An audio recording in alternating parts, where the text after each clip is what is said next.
Today's guest is Randy Schiefer. Randy is a former special agent with the Air Force Office of Special Investigations, and he has a master's degree in forensic science. Randy has had 3 near-death experiences while in the hospital with COVID just last year, and today we will learn about those experiences. Randy, thank you so much for joining me. I really appreciate it, and welcome. Oh, thank you so much for having me on, and I really appreciate the opportunity to share my story, to share my adventures with everyone. So thank you very much. Well, great. All right. If you don't mind, let's jump right into it. And I don't know if you want to give us any background with how you got COVID, or you just want to start how you were in the hospital. Yeah. It was actually a year ago. March 26th is when I went into the hospital. I have no clue how I caught COVID. We were supposed to have gone to, as a family, we were supposed to have gone down to Disney World for that week. And of course, because of COVID, everything got closed. So everybody that was in the family was just hanging out here at the house. And a couple of family members said they didn't feel good, but nothing, out of the ordinary or unusual. And at the week's end, everybody went home, and I started to feel bad and started to go downhill from there. So I figured it was the flu. So I went to my ex-family practice doctor and told him that I was sick and that I had lost my appetite. I wasn't feeling well. I was nauseous, etc. And he said, "Oh, you have the flu. Go home and rest." And I said, I don't think, it doesn't feel like the flu. Can I get tested for this COVID? And at that time, they had the 4 or 5 questions, that they would ask everybody. Have you traveled? Do you have a fever? You got a cough, or whatever nonsense it was. So I couldn't get tested. That was on a Monday. And by Wednesday, I was so sick that I went back. And I saw the family practice, or the physician assistant that time. And after listening to him about 20 minutes telling me how good of a physician assistant he was, he finally said, "You've got the flu. Go home and rest. Come back in a week if you don't feel better." Asked him the same thing. I don't feel well. Could I get tested? No. There's no need to test you. So the very next day, the 26th of March, my daughter, Erin, came over and just to check on me to see how I was doing. And she called my middle daughter, or my youngest daughter, who's a nurse, Elisa. And she said, "Look, Dad looks gray. He doesn't look good at all. And what should I do?" So she said, "Well, get him down to the hospital immediately." And I went down, and they took one look at me and put me right in the isolation ward down there. It's vacuum sealed, so air and things can't get out. And they came in, and my blood pressure was very low. My pulse ox reading, the oxygen in my blood, was down to 84. Really short of breath. Took some x-rays, had bilateral pneumonia in both my lungs. And they immediately admitted me and in critical condition. And I went up in the ward. I think I spent 24 hours in a general ward before they moved me over to ICU. And within 24 hours of that, they did an emergency intubation on me. I got intubated. About 48 hours, I think, after that I was intubated, they had out the ventilator as far as it could go. And I was still, my oxygen levels were still very, very low. So they stuck me on a helicopter and medevaced me over to a larger hospital that's close by, where I immediately went in, and they placed me on an ECMO machine. It's like a heart-lung bypass. They went in the right side of my neck, down my jugular into the heart. And basically this machine takes your blood out, oxygenates it, and puts it back in. So it gives your lungs opportunity to rest, because I was in acute respiratory failure. And it also gives your heart opportunity to rest. And of course, at that time, they put me into the coma. and I was in a coma for about 2.5 weeks, just shy of 3 weeks. I was in a coma. So I was on ECMO, acute respiratory failure. My kidneys failed, so I was in renal failure. I went on dialysis. My liver enzymes started to get very high, and I had a couple of blood clots that they were a little concerned with. And come to find out, my family didn't even know this until I got my medical records. Actually, my left ventricle of my heart got enlarged, and the left ventricle of my heart actually started to malfunction somewhat. So they were concerned I may go into a heart attack as well. So my one daughter asked the doctors, they said, "Be honest with me, what is his chances?" And he said, "We give him about a 3% chance of survival." So I was pretty much gone, at that point. And that's when my NDEs actually started to occur. And I have no idea what random order these came in. And I definitely know what was a near-death experience. I know what was a dream, and I know my hallucinations from being under the drugs. My hallucinations were kind of silly. One of them that I remember, I'm laying there, and of course I'm unconscious. I'm out. I think I'm looking at the ceiling, but and I closed my eyes and I saw bright red, white, and blue lightning bolts just flashing at me, So they scared me. So I opened my eyes real quick and I said, I think I'm dead. I got to be dead. And I looked up at the ceiling and I saw 6 dancing panda bears on the ceiling, dancing to this god-awful music that, I heard. So that was definitely hallucination. I think that was probably the ketamine that I was on, and my dreams that I had all involved people that are still with us. I had a dream about my wife. I had a dream about all 3 of my girls in different situations, their husbands. So my dreams all involved people that are still here. My near-death experiences, I remember a big dark tunnel, and that I found myself in this tunnel, and I was moving through the tunnel, not real fast, but I was moving through the tunnel, down the tunnel, and on either side of the tunnel there were small windows, very, very small little windows. And I remember when I came out of the coma, trying to describe this to my daughter, I used, and not experiencing any of this before and not being familiar with near-death experiences at that time, I told her, I said, it was almost like an airplane, the hull of an airplane, the fuselage of an airplane. There was that type of a roundness to it. And I went through this tunnel, and they had these windows, and outside of the windows were very, very bright light, just a warm, glowing, bright light. But the light was not shining into the tunnel. It didn't penetrate the tunnel. The tunnel was very warm. I remember feeling very warm and very comfortable and very safe traveling through this tunnel. And at that time, I didn't have a conscious thought of, okay, I'm dead, or, where am I going to? And I was just traveling down this tunnel. And I came out, I exited into a room, into like a hall. And it was beautiful, absolutely gorgeous hall that I was in. Huge chandeliers. The walls were all gold. The doors were encased in gold. Just absolutely. The floor was almost pearl looking, white pearl looking. The floor was. It was absolutely beautiful. And I remember some desks being around, and I felt the presence of others. I knew there was other people in this room. I couldn't see them, but I knew that there were other people there.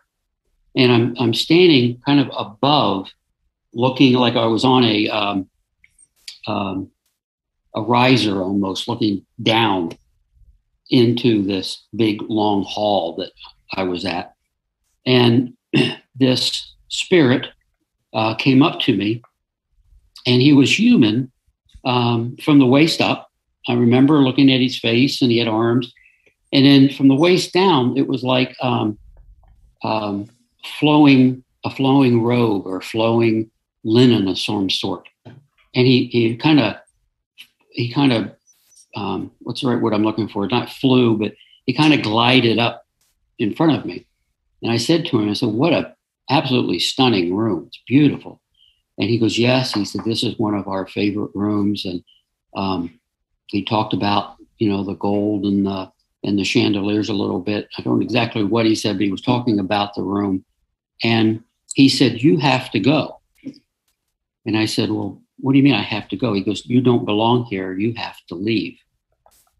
And he pointed over to a door. So I remember going over to this door, and it was this huge door, a big high door, all encased with all kind of inlays, and big wooden door outlined in gold, and the handles were all gold colored. Just beautiful. And I opened the door and I walked out, and I had about 3 or 4 steps I had to walk down before I could get into like a sidewalk.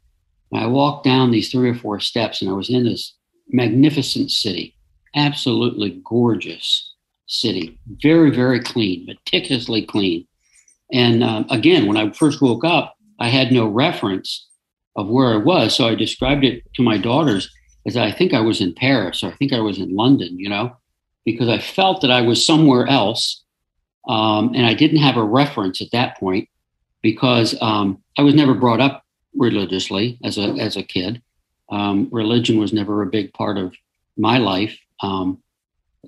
So I didn't have any references. Oh my goodness, this is the Hall of Records, or, this is the New Jerusalem of where I'm at. But it was a magnificent city, just absolutely beautiful. Big, tall skyscrapers as far as you could see, glass, encased in glass and gold. Again, all the streets were like a pearl white. As I walked down through the city, there were parks, and the green grass was just magnificent green, just as deep a green as you could ever imagine. And the flowers were just so beautiful. And so I kept walking, and I remember getting lost in the city, and I couldn't find my way back to where I was, to that hall.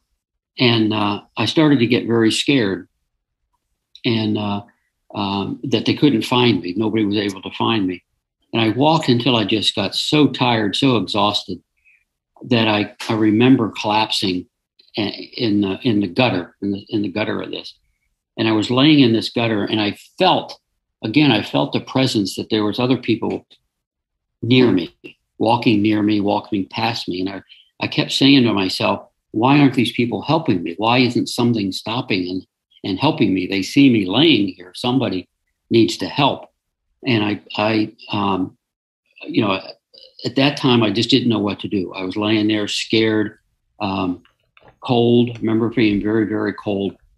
And I looked over to my left, and I saw this long, magnificent white staircase going up into the sky, just as far as you could see.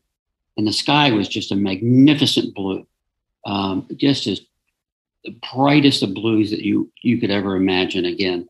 And this is what's hard about trying to explain what you saw, because it's so magnificent. It's hard to come up with a reference, to colors and things of what you saw.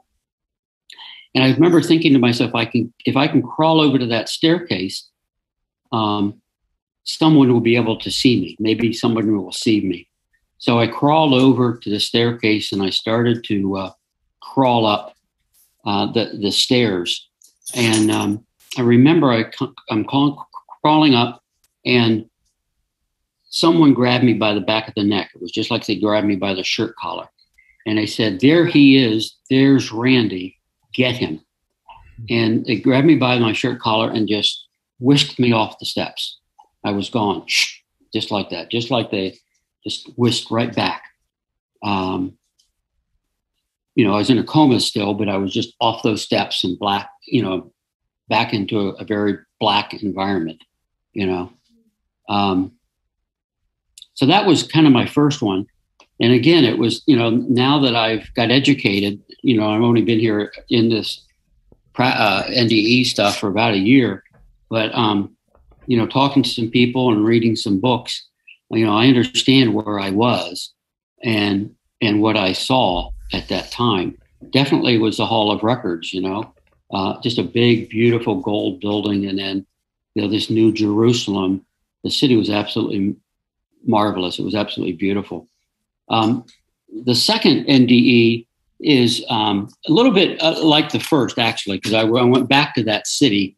I was just in a different part of the city, and I went through my tube again, and I exited this time. It was just in a different area of the town, and I remember, again, walking around, trying to find my way back, trying to find this hall. I remembered being at the hall before, trying to get people's attention, but I couldn't see them.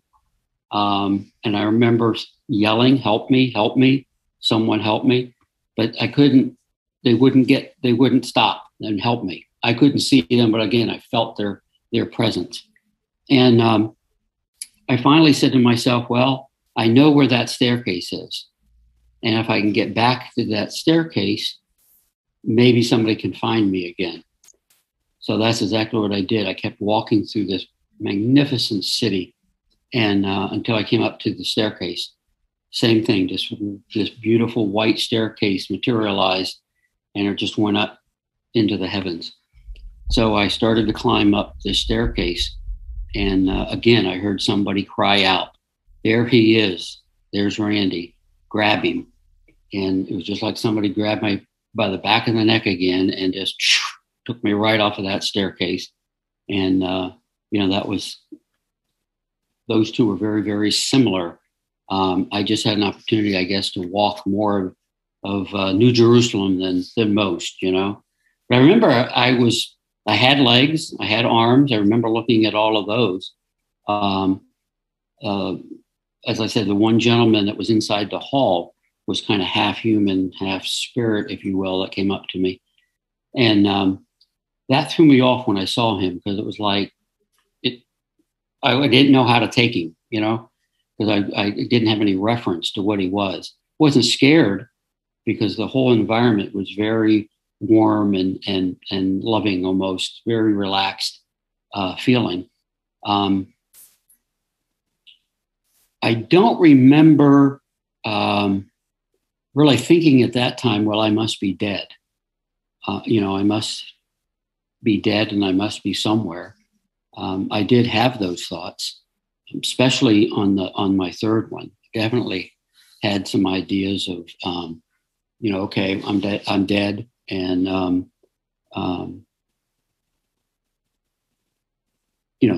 where am I going to go, and how? Because I actually attended my own viewing. I'm still trying to figure, was it a dream? Was it? I think it was more of a dream, but I remember saying to myself, okay, then I'm dead. And I was laying in a casket in my home up in Ohio. I live in Florida now. This is back up in Ohio. And I kept saying to myself, if this is my viewing, why did my family stick me in the basement for people to come look at me? But I remember vividly laying there and just accepting the fact that I was dead, and, that I was attending my own viewing. The other one I'm having that I'm trying to work out on, being in the military, I remember looking at the inside of a helicopter. And I know they medevaced me from one hospital to another. But I remember being on this helicopter, and at my feet were two deceased soldiers. I just felt that they were deceased. I knew that they were deceased. And that's what I thought too. Okay, I'm dead. And this helicopter took off, and I just knew that we were on our way to Dover Air Force Base, to mortuary affairs, where when individuals, are killed in combat, they come back to Dover Air Force Base to mortuary affairs, and they get an autopsy, and that's where they get prepared for shipment to their family for burial. So they get their uniform put on them and all of that.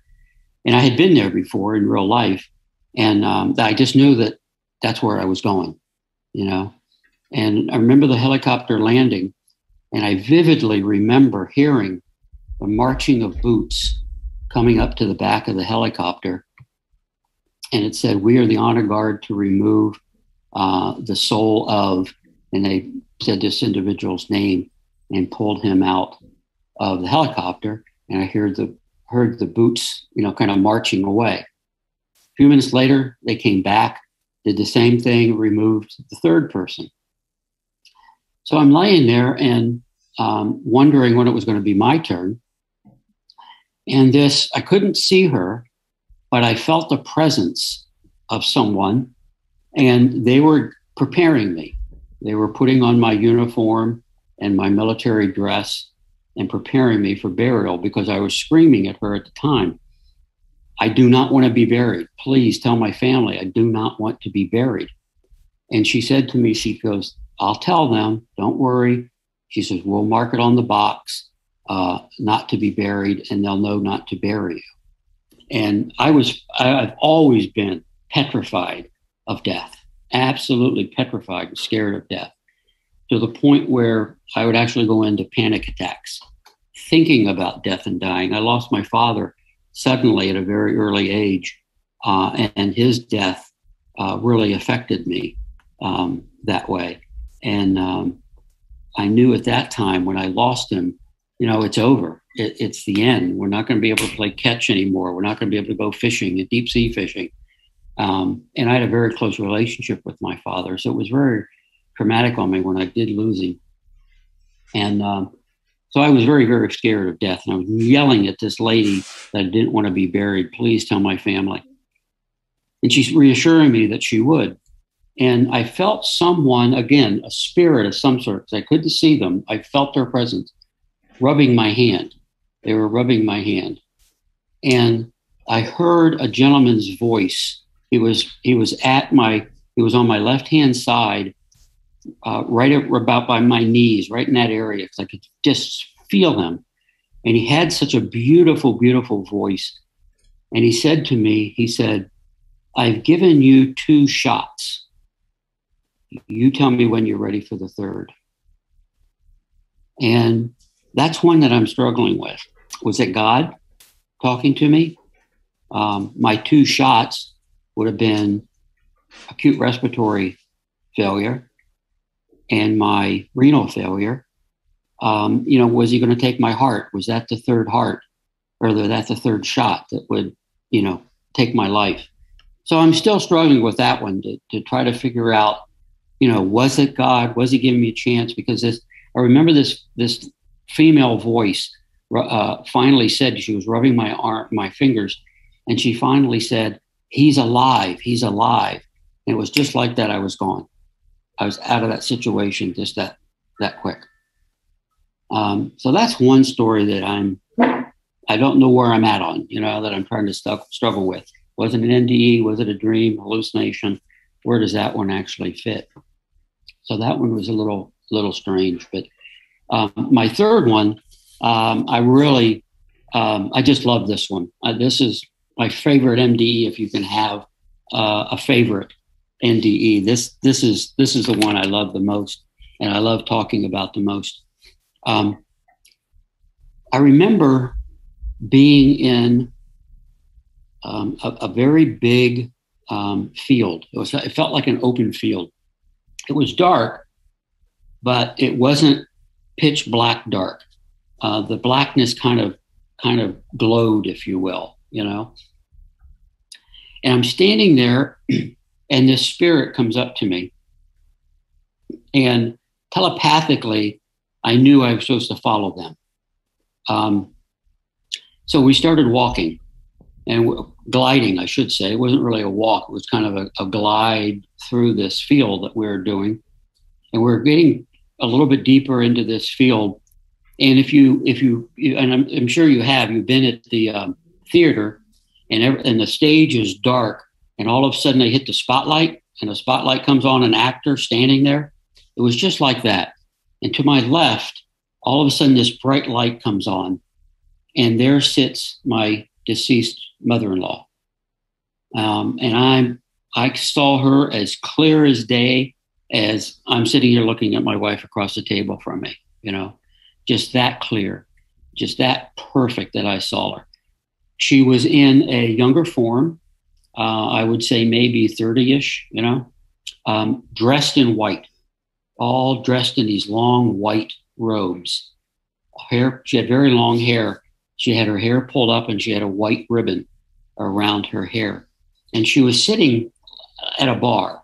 At least right now I'm describing it like a bar. She was sitting at this bar and she had one hand on the bar top, and she was sitting there very regally, very straight, very, properly, and then she looked over at me momentarily and then looked away. And she wouldn't acknowledge me. She wouldn't say anything to me. She just looked away and stared off into space. And the back of the area lit up, and my deceased brother-in-law, who was a little bit of a character, in real life, in younger form again, I would say he was in his teens, because I think he was in his 30s when he passed, and he was in his younger teens, and he comes running down behind the bar, knocking the bottles off the back of the bar. And I said, well, yeah, that's Mark, that's what he does. He's a character. And he passed his mother, and he just kept going. He just kind of went out of sight, ran out of sight, but his mother was still sitting there under this bright light. And then all of a sudden that light went off, and my spirit, my guide, started to take me deeper into this area. And way off in a distance, this little dim light started to come on and get brighter and brighter. And I'm looking and I'm squinting. I'm trying to figure out who these three images were that I saw. And it was starting to get a little bit closer. And I realized that it was my father and my mother and my sister standing there. And my mother and my sister were looking at me. My dad had his back to me, and he looked momentarily and then turned away. And then when he turned away, my mother and my sister turned away. And again, they wouldn't acknowledge me. And I remember saying, well, why aren't they talking to me? Why aren't they talking to me?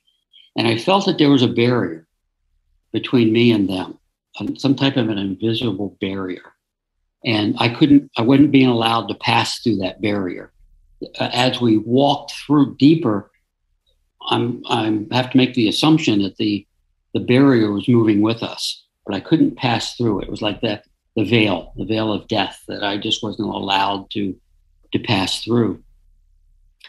So as we were standing there, and this light kind of got dimmer and dimmer on my parents, the spirit comes out of on my right hand side. A man in about his 30s. I didn't know him. I didn't recognize him. Kind of dark hair, not real long, but dark hair. Human from the waist up. Again, the bottom half of him with these long flowing robes or gowns. And he comes up and he stops kind of right in front of me. And he says, "Tell Madison at the salon her grandfather is okay." And he glided off to my left-hand side. And telepathically, I knew he was a veteran. I felt it. I'm a veteran. I did 20 years in the Air Force, and I just felt that he was a veteran. And he got up onto a white porch, and he sat down on this white porch with another figure. And the other figure wasn't really a human form. It was some type of an orb or some type of an energy sitting there, but it didn't have any human characteristics to it. And he started making red, white, and blue ribbons and red, white, and blue American flags. And I knew that that there was some significance to that. And telepathically, my guides communicated that I had to leave. And I left that environment altogether. So when I came to in the hospital, my youngest daughter, who's the nurse, the hospital finally allowed her to come in. Because if you remember the early days of COVID, they would not let family members in to see you. So when I went into the hospital on 26th of March, I didn't see any of my family members until Lisa was there at the beginning until the last week I was there, which would have been the end of April, beginning of May. And they finally allowed her to come in. And once she came into my room, she wasn't allowed to leave. So she stayed with me. And I immediately told her my NDEs, my dreams. And I told her this Madison story. And she said to me, she said, "Dad, do you know a Madison?" I said, "I don't know a Madison. I don't know." But I said, "I feel I have a responsibility to try to find her somehow and communicate this message from her grandfather." And I said, "So I don't know how we're going to do it, but somehow I've got to get this communicated to her." So I was finally released from the hospital, and I had to learn to walk again, and I had to learn to eat and swallow again.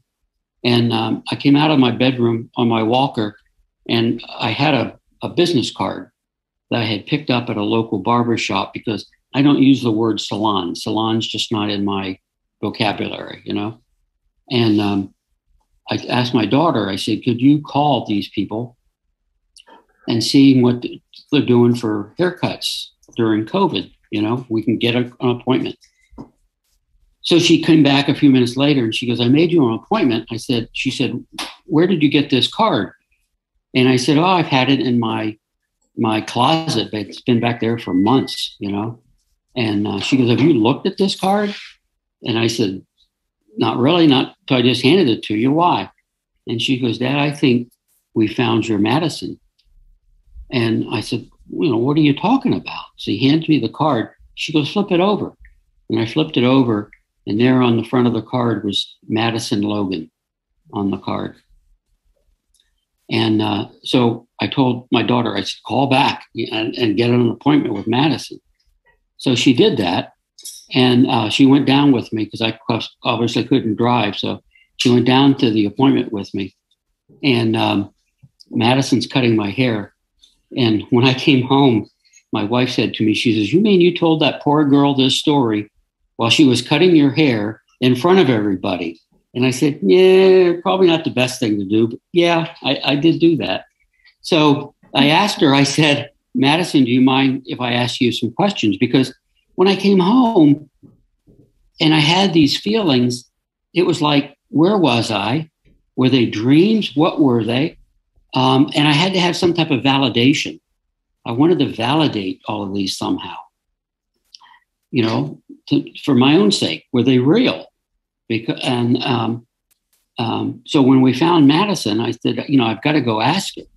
So I said, "You mind if I ask you some personal questions?" And she said, "No, not at all." So I said, "Madison, are both your grandfathers still alive?" And she goes, "No." She said, "My one grandfather, who I was kind of closest with, passed away next month, which would have been June of 2020. She goes, he passed away, and this coming June will be a year. So he passed away in 2019.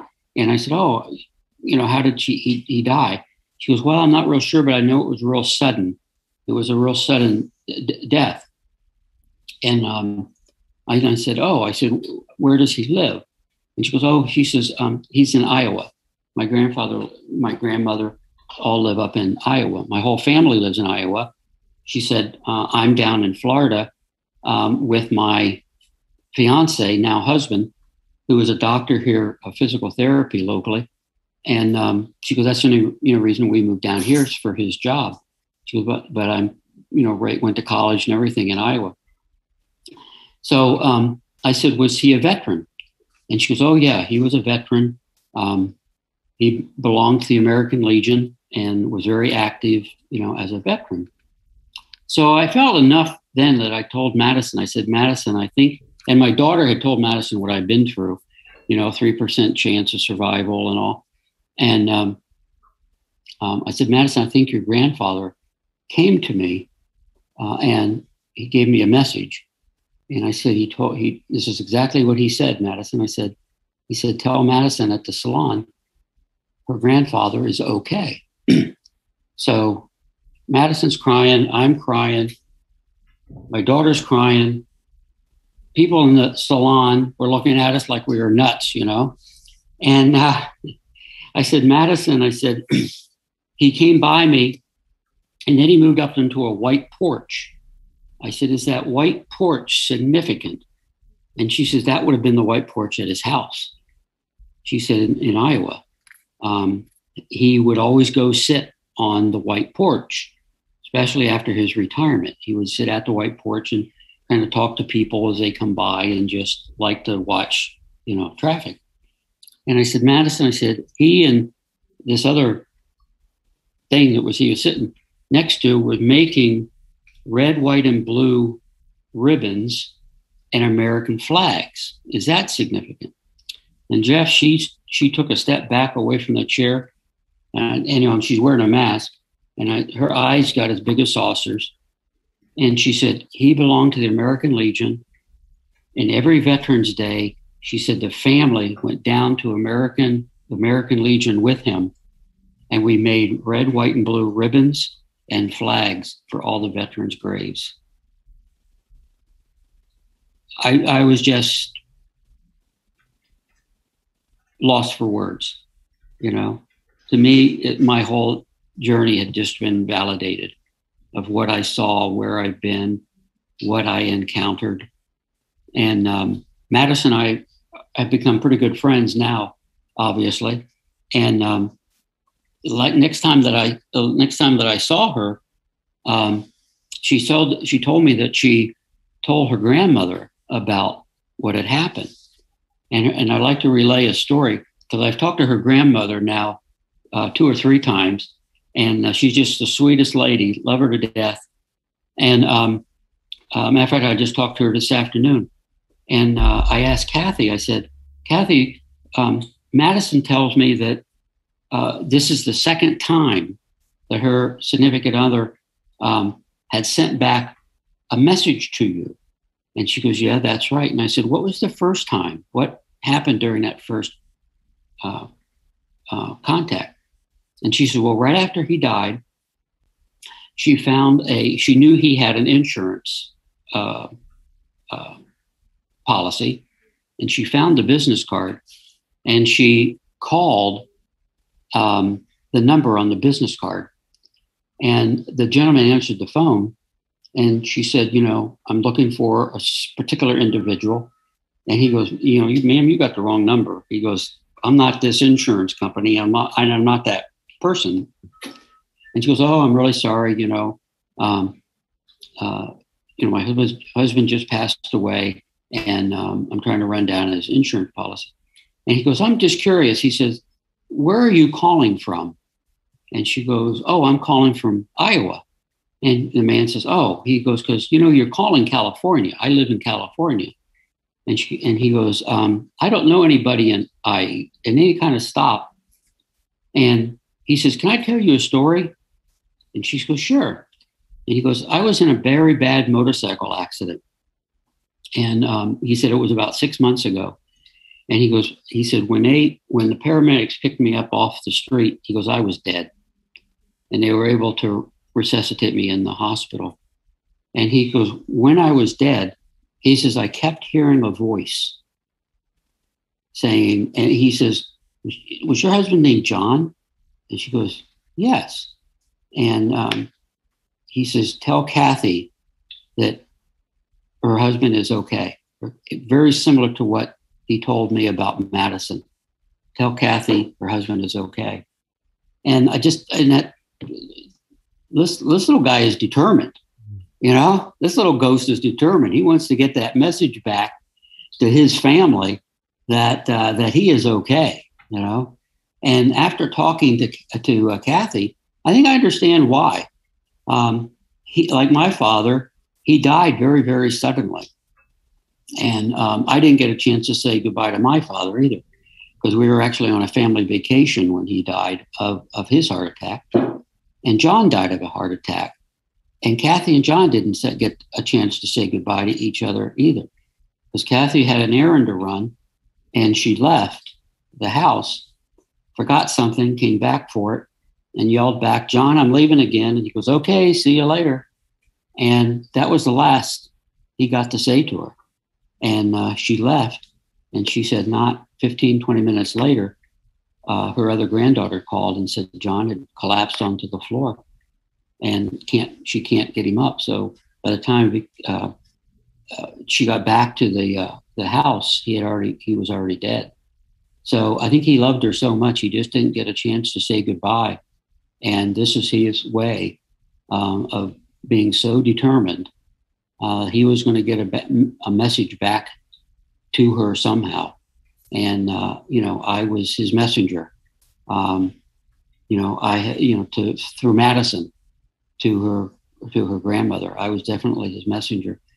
And I feel that, I didn't go as deep as some. I didn't have a lot of the experiences other people have experienced, because I think I was there as an observer. I think I surprised them by being in the city.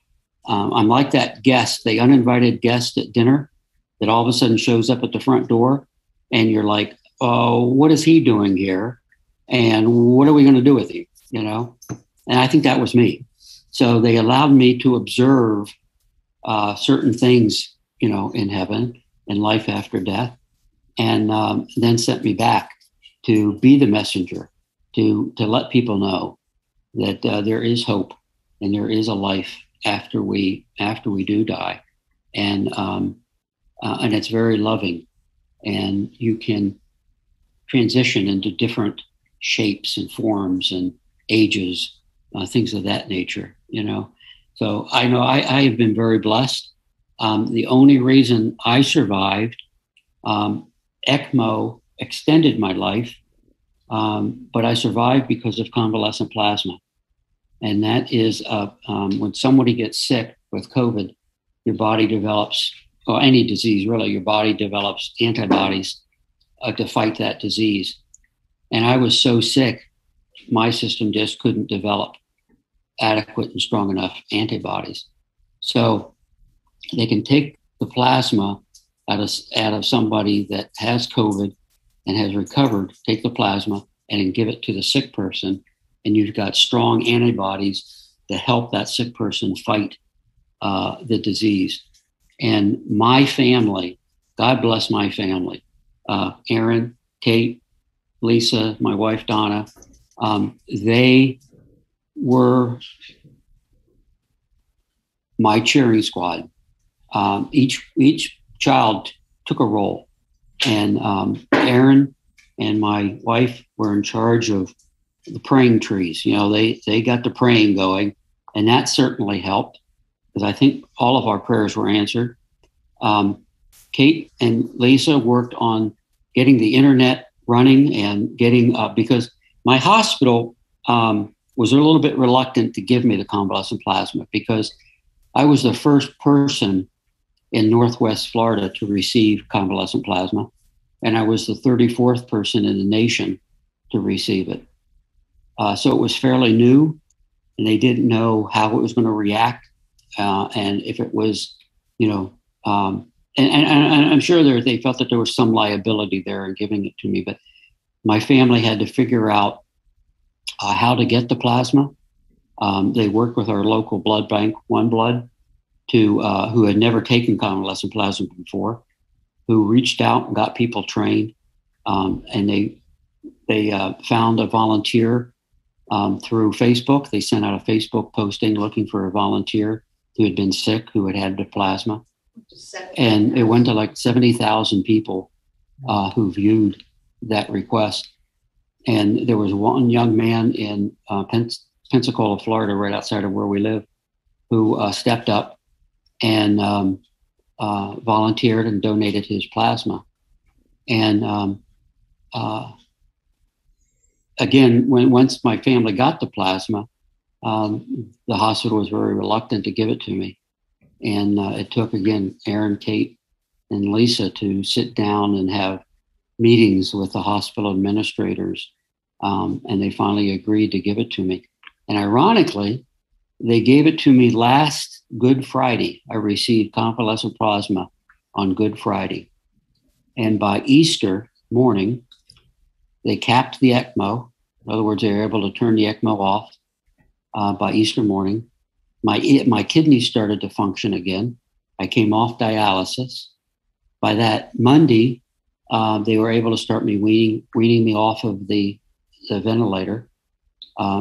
My liver enzymes returned to normal, and all my heart returned to normal as well. And all the tests that I've had after I've gotten out of the hospital, I have no scarring on my lungs whatsoever. They've done x-rays and respiratory tests and things. I have 98% use of my lungs. My heart is perfect.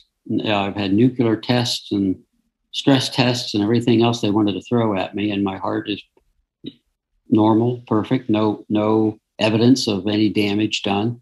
And it's the same thing with my liver and kidneys. Absolutely no evidence of any damage whatsoever. I still have some lingering effects from it. I have my good days and bad days, and I have what I call my COVID days, where I get a real bad brain fog, and it's hard for me to concentrate. And I develop a stutter thanks to COVID, and I stutter and have this brain fog. And because I was restrained when I was in the coma, and they eventually gave me paralyzing drugs because I was pulling so hard on the restraints. I actually tore a ligament in my wrist, and that had to get repaired. But I'm here and I'm upright, and the good Lord, saw fit to bless me and my family and put me back on this earth. I think is to pass along His message, because I don't fear death any longer. I do not fear it at all. You and I would not be having this conversation last year at this time. Trust me. Mm-hmm. It was just something that I could not talk about. Mm-hmm. And I would go into panic attacks and scream and yell and flail my arms and stomp my feet. They were that bad. And now I don't fear it. That's great. You gave such a great description of your experience. It's hard for me to ask questions because you gave me everything. Well, you go back to it. Mm-hmm. When you're sitting here talking about it, it's almost like you're reliving it. Mm-hmm. It's so fresh, and I've got to remind myself to look at you occasionally because I look the opposite way, and I'm just visualizing exactly, where I'm at and what I'm seeing and what I'm doing, and it's almost like you go back there mentally. Yeah. Because I do believe it's your consciousness that travels on. Mm-hmm. Consciousness is energy, and I think that carries on with us, and that's what lives and goes forward. All right. Well, let me ask you, I have few things I'm curious about, see what I can come up with here. When you went to what you described as the Hall of Records, mm-hmm. and a being approached you and I believe communicated with you, and he was kind of this half human, half apparition, do you have any sense of who that being was?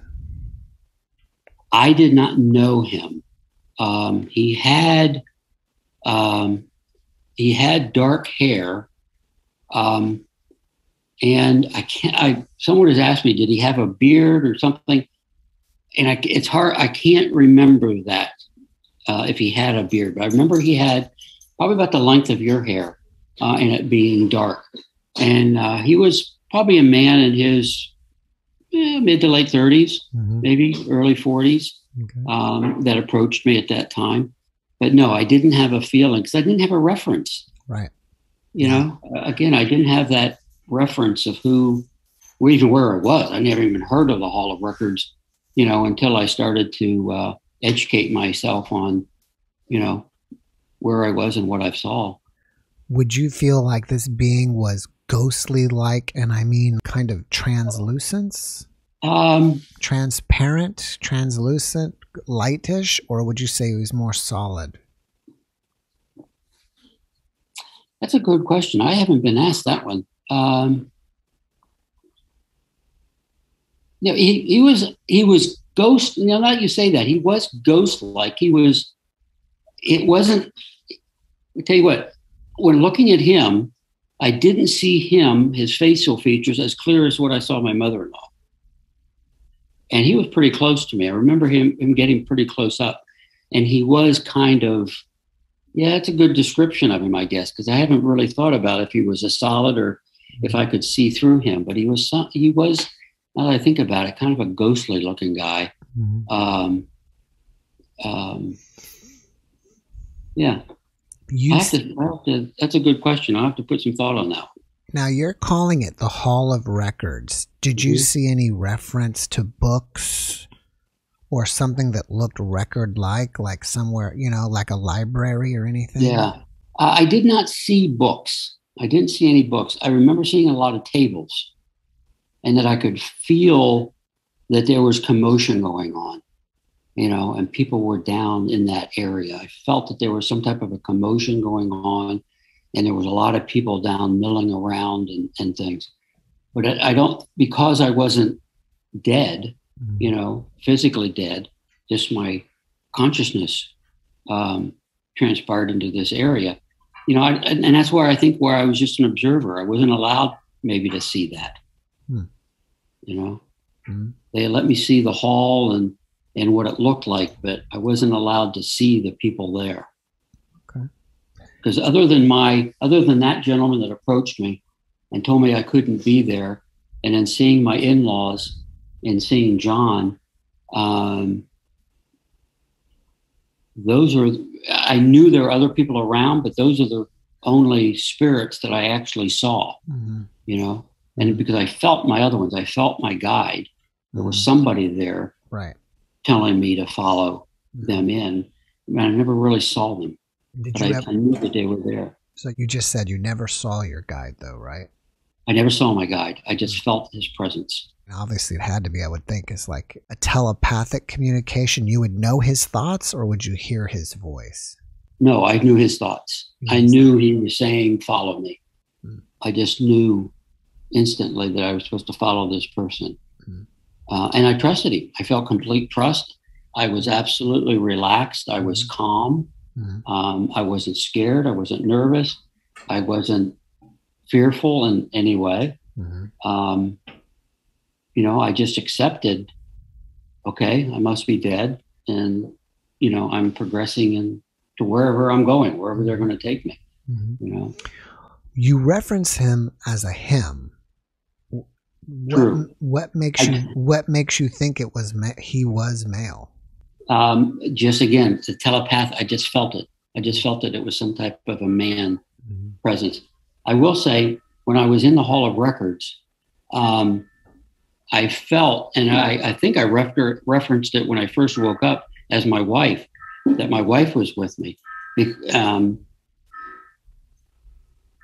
I didn't have any other reference, to talk about, but because I felt that there was some female next to me. Couldn't see them, but I felt that there was some type of a female person standing next to me there. And they left. When I left, I walked out that door by myself. There was nobody with me when I walked out that door. So they stayed behind. I think it's fairly common that when I talk to NDE experiencers that they go to the Hall of Records. Can you remember anything else of what the room looked like? When I was standing up on that, like the first floor, if you will, because I was looking over a railing and looking down. There was this first floor extended, as long as I could see it, extended back. And looking down through the hall, there were periodic archways. Probably saw maybe 3 or 4 on both sides, archways that I couldn't tell if they led into, side rooms or what, but they looked to be open. and it was really bright. It was bright light, very bright, warm light from these huge chandeliers, gold and crystal chandeliers that were on top and or on the roof, and the arches were outlined in gold. Remember the arches, and the tables were looked like a very rich wood of some sort. To me, like they were very well crafted, tables that were there. And again, I'm trying to explain why I couldn't see anybody. I felt them, I felt their presence, but other than that one gentleman that walked up, I really couldn't see. The hall almost looked empty to me, but I knew that there was people there. Interesting. Yeah. It makes me think a lot of things, because I feel like, when you go to these other realms, you're going to like other universes or the multiverse theory, just other dimensions, and depending on where you fit in within that dimension. And it's kind of like you were there, but not completely there almost. Yeah. Like I said, I was able to observe. Yeah. I really couldn't see other spirits. I was just allowed to observe, the Hall of Records, the City of God, and then my in-laws, and of course, blessed to have the John came up to me and sent his message back. And maybe that's why I was there. John wanted to get this message back to Kathy and Madison and their family that he was okay. And maybe that was the sole purpose for me being there. Have you considered looking at skylines on the internet since you've been back and seeing if you could reference that city? Well, my wife has asked me, she says, and we both traveled, being in the military, we've been to Paris, we've been to London, we've been to Beijing, and we've been around the world. And she said, okay, well, did you see the Eiffel Tower? Nope, didn't see the Eiffel Tower. Didn't see Big Ben, didn't see Tiananmen Square or any of the famous things in Beijing, around China. So no, I haven't, because it was like nothing that you could see. It wasn't like I was up top looking down. I just remember walking through in these gigantic skyscrapers, that I was walking down at different heights and different very clean. Depth to them, and it was just immaculately clean, just beautifully clean. And that's what struck me the most, of how, and there was no cars, no buses, no noise. It was very quiet. And as I walked through, and again, I felt spirits, I felt their presence, but couldn't see them. Why do you call the city either the City of God or New Jerusalem? Well, that's just from what my reading. I was trying to figure out, okay, what did I see? Where was I? What could I have envisioned? And I just got done reading John Burke's Imagine Heaven. And he describes, a couple of the people that he has interviewed described pretty much exactly what I saw, this huge city of gold. And I'm using that term because that's what he referenced it as, Have you considered that stairway was possibly, if you go up the stairs, you're not coming back? Coming back. Yeah, I think it was the stairway to heaven. I think. Yeah. I think once I got up there, and I think that's why my family didn't acknowledge me, because they didn't want me to pass through. They didn't want me to come forward. I wasn't allowed to. And that's why they just kind of turned their back and didn't acknowledge me, because that's why they didn't speak to me. My wife and I went down to southern Florida a couple of weeks ago and visited my mother's and sister's grave. And I had a long lecture with her. I traveled all the way to heaven to see her, and she turned her back on me and didn't come talk to me. I traveled all that distance to see her, and she didn't even say hello. So, yeah, I had a few choice words with her, Yeah. So, in one way, I feel that you're spiritually transformed because you no longer fear death. Do you think you've been spiritually transformed in any other ways? I have a big desire. You ask my wife, I am not a reader. I don't like to read. And I have a big desire for knowledge. I have a big desire to try to find out where I was, what I saw. And yeah, I think I was transformed faith-wise growing up. And you can get on there and probably Kate and I don't know who else is on there, but you can ask them. We didn't discuss religion at home. The girls went to Catholic school. My wife and I went to Catholic church sporadically, just to show my face anyway, as the family supporting the Catholic Church, if you will. My wife was Catholic. I initially was Lutheran, and when we wanted the girls to get into Catholic Church, I converted to Catholicism. So, but I never read the Bible. Never went to any of the Bible studies, or I showed up on Sunday and that was it. And we became the Christmas and Easter group, that attended Mass. But now I have such an interest that, I read, and when I'm reading a book, will reference something in the Bible, I immediately go back and look it up and see what it says and, how it does relate, to what they're talking about. So I have a very thirst. In this last year, I think I've read about 4 or 5 books already, and I'm not a fast reader. So it takes me some time, but for me, 4 to 5 books is good. 1, do you feel like this was a religious experience or a spiritual? And 2, while we're at it, do you feel like that you referenced God anywhere in your experience, or Jesus? When you say referenced, you mean? Well, maybe reference is probably not the right word. Maybe experienced or encountered or saw. Well, that one incident where he said, somebody said to me, I've given you 2 shots. You tell me when you're ready for the third. Who was that? My girls think it was God, that was talking to me and giving me the decision that if I want to go, he would give me that third shot. In other words, he would take my heart, stop my heart, and then I would move on. But that decision was clearly mine, and obviously I didn't tell him to give me the third shot. So was it God?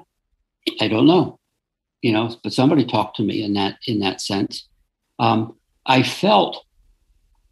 think God's presence through the light, through that warm, glowing light that encapsulated the tunnel, that I could look out that window in that tunnel and see this bright light.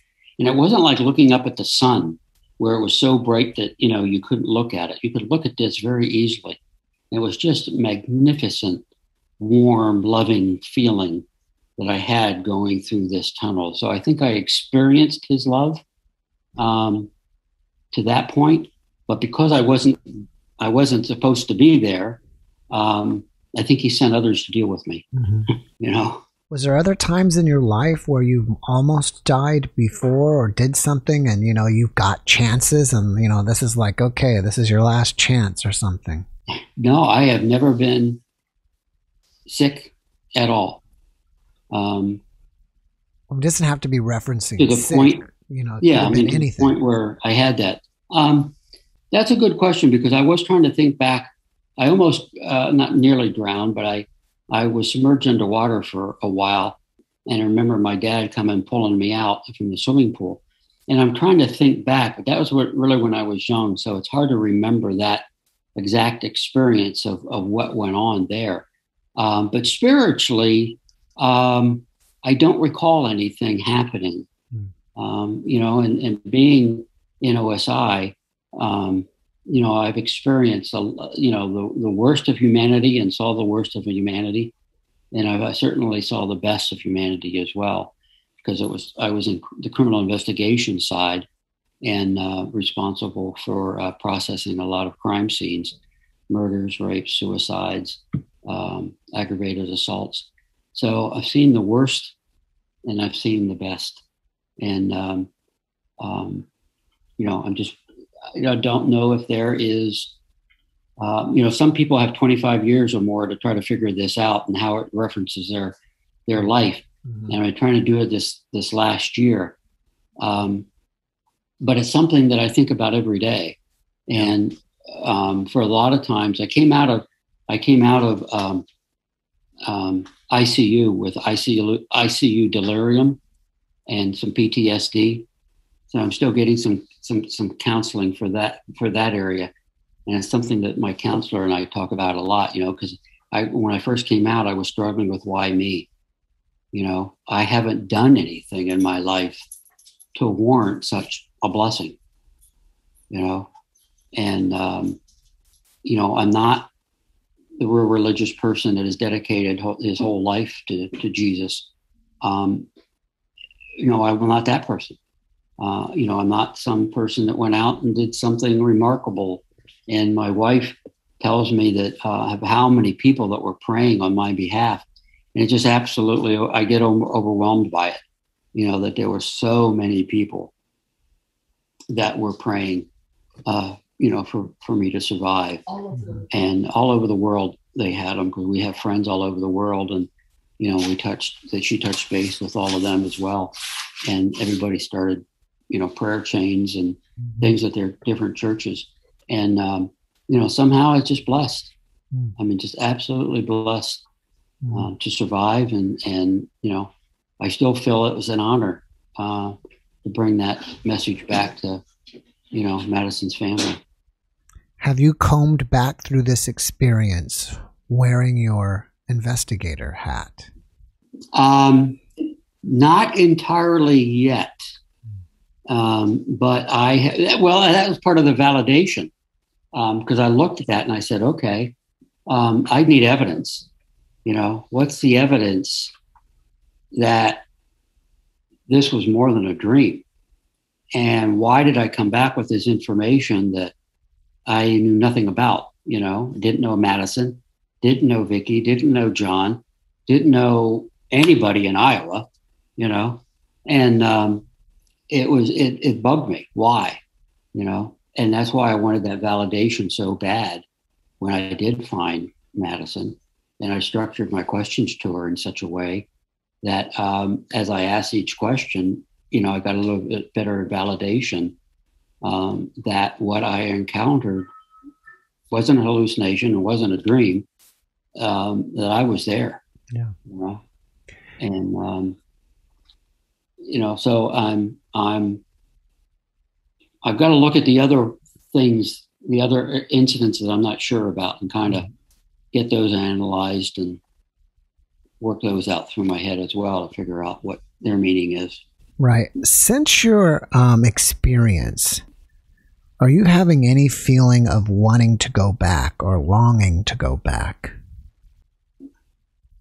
No, I feel like there is more for me to do here. Would I go back? Sure. I have nothing to fear now. I know I'm going to experience. I've been there. Right. I have no fear of going back, but I feel like God gave me an opportunity to come back because he has some more for me to do. And I think that's one of a messenger, to get the word out to the ordinary man, because that's what I consider myself. I'm just an ordinary guy out here that isn't real strong in faith, wasn't real strong in faith, and wasn't strong spiritually. And, it's taken me the better part of the year to heal.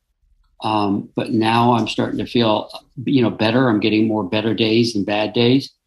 And so now it's my time to get out. And I think through yourself and others, I've been able to start to get the message out this way.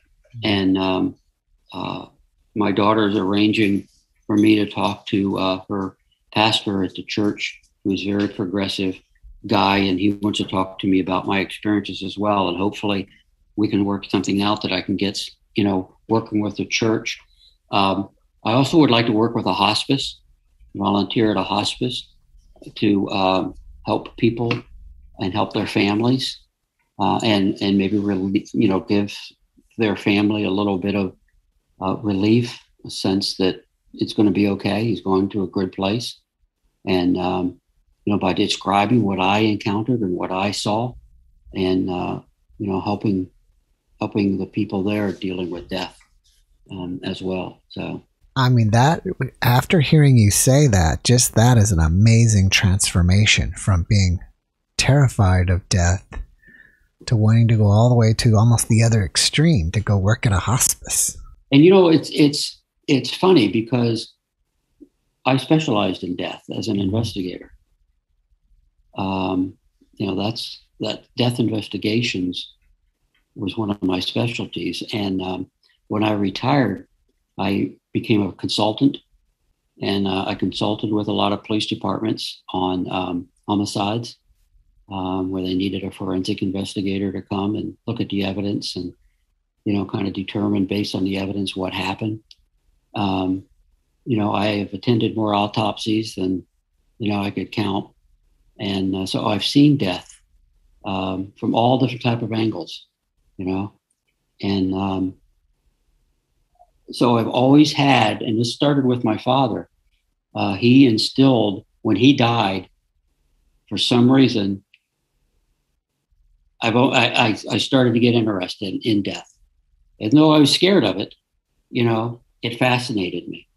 And when I went to autopsies or a crime scene and dealing with, whatever, blood and whatever I was dealing with, I never felt panicked or scared, but I think I could take my emotions and put them in that box and become that investigator and just look at it from the investigator eyes. And I didn't have to deal with my emotions, from it.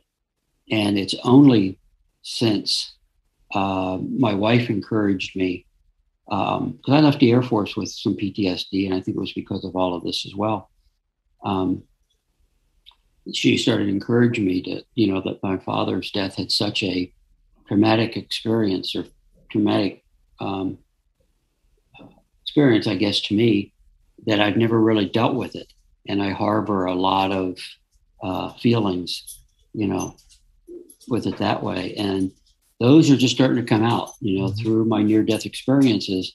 I realize, now that, I harbored a lot of my emotions when it came to death, Right.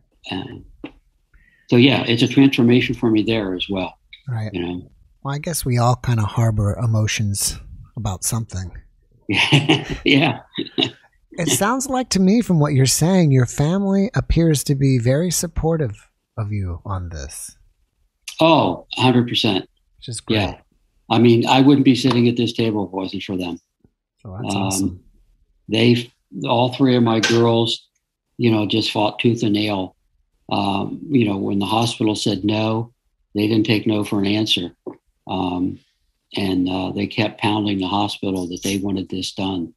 Mm-hmm. And when the hospital said, well, you figure it out, they figured it out. And, I had such a tremendous support from them. I did the easy part. I did is lay in a bed and, travel around a bit. They were out here working hard to get me what I needed to survive. And, God bless all of them, because I wouldn't be sitting here without them. They're a wonderful group of people. Yes. I don't know what my wife and I did right, but by God, we did something right. Mm-hmm. I'm blessed. Before we wrap it up, because unfortunately I'm running out of time, is there one last message that you can share with everybody? That's a good one. I haven't been thought that one asked that one either. Death is nothing to be afraid of. I mean, or scared of. There's no reason to be afraid of it. It's a very peaceful, easy transition. I can remember watching my sister die, literally standing at her bedside. She died of cancer, and being by her bedside as she passed. And it was very peaceful. And I remember saying to myself that she went very, very peacefully. And now I understand, what probably she was encountering, because it is very loving and very welcoming. So that would be my message. Don't fear death. It's such a lovely experience that, you're not going to be scared when the time comes, and you're going to see your relatives again. My mother-in-law and I never got along, and she was the first person I saw up there, So it was funny when you were mentioning that, because, all the mother-in-law jokes just started flashing through my mind. Uh-oh, is this a good thing or a bad thing? Well, we have a pool cleaner, and every time I go outside around the pool, the little tail of the pool cleaner comes up and squirts me, and I've named her Dolores after my mother-in-law, because every time I walk out, the damn thing squirts me, and gets me all wet. So that's the type of relationship I've had with her. All right, Randy. Well, I really appreciate Thank you, sir, so much. I really appreciate you. I wish you the best, and have a great evening. Great. Thank you so much. Good night. Good night. Thanks for watching the JeffMara podcast. I really appreciate you. Another way to show support is through YouTube memberships. And if you do, there are loyalty badges and other perks depending on your level of membership. All you need to do is click the join button underneath the video to find out more. Thank you for your support.